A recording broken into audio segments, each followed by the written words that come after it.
Juan Kapitulo 20. Si Tomas naginganlag kaluha, usa sa 12 katinon-an, wala mahiuban kanila sa pag-anha ni Jesus.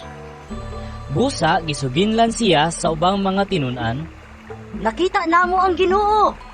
Si Tomas miingon kanila, Gawas kung makita ko ug ikabutang ang akong tudlo sa inagian sa mga lansang diha siyang kamot ug mahikap ko ang samad sa iyang kilid. Dili ako mutuo. Human mulabay ang usa ka semana, nagtigom na usab ang mga tinun-an sulod sa lawak ug uban na kanila si Tomas.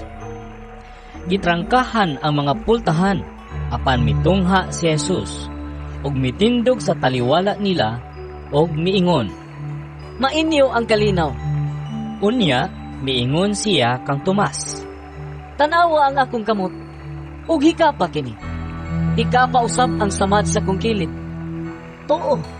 Ug ayaw na pagduha-duha. Si Tomas miingon kaniya, Ginoo ko. Oh, Diyos ko. unya miingon si Jesus kaniya. Mituo ka ba? Tungod kay nakakita ka kanako? Bulahan katong mutuo. Bisan wala makakita kanako.